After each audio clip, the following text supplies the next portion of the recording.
such and such and things like that.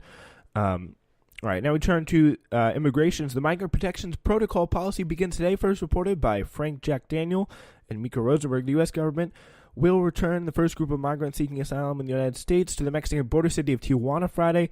U.S. and Mexican officials said making the start of a major policy shift by the Trump administration take effect. First announced in December, the policy will return non-Mexican migrants who cross the U.S. southern border to wait in Mexico, while their asylum requests are being processed in U.S. immigration courts. So that'll take a while. The plan. So pretty much they're going to be living in Mexico. The plan is aimed at curbing the increase of number of families arriving, mostly from Central America, who say they fear returning to their home countries due to threats of violence. The Trump administration says many of these claims are not valid. All right, we don't really know that much about that, but okay. While a DHS official confirmed some details of the plan to Vox, Dara Linz of Vox says, it's still not clear how Mexico will deal with migrants while they wait for court dates in the U.S. So, like, what are they going to do with all this influx of new people? We don't know. The policy will almost be certainly subject to a federal lawsuit, so there's that. Cold War-style showdown right now as thousands continue to protest Nicolas Maduro. 12 have been killed, at least. The embattled government of Venezuela struck back against its opponents on Thursday, winning strong support from the country's armed forces and solid backing of Russia, which warned the U.S. not to intervene. The events put Maduro at the center of a Cold War-style showdown between Russia and the U.S. as a day before, as we know, Juan Guaido took it out.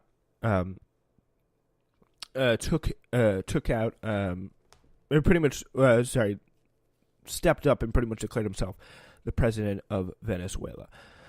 All right, so yeah, again, I think we all know about that. Very, very interesting stuff here going on between Democrats and what we know from the progressives. They're actually really taking different tacks on this. But first, ask why the response to Maduro is different from that towards other authoritarian leaders. Putin. Poland rejected the premise. The fact is, Venezuela is in our hemisphere, and I think we have a very special responsibility here, and the president feels very strongly about it. Very, very strange.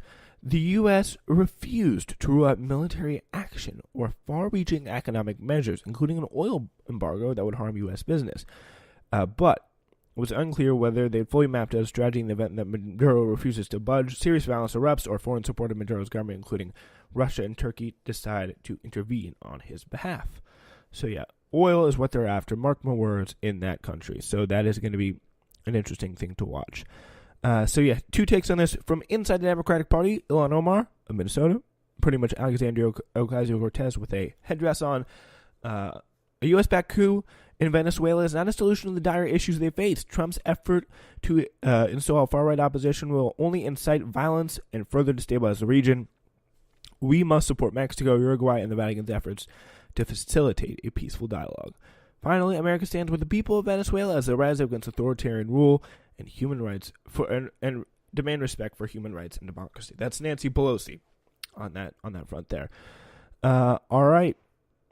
That's about it for us today. We are heading out, but of course, the big breaking news that's going to dominate the day, Roger Stone just now has been arrested. Arrested, folks. That's right. Arrested. He's indicted in the special counsel investigation. The FBI knocked down his door. So he's kind of screwed at the moment.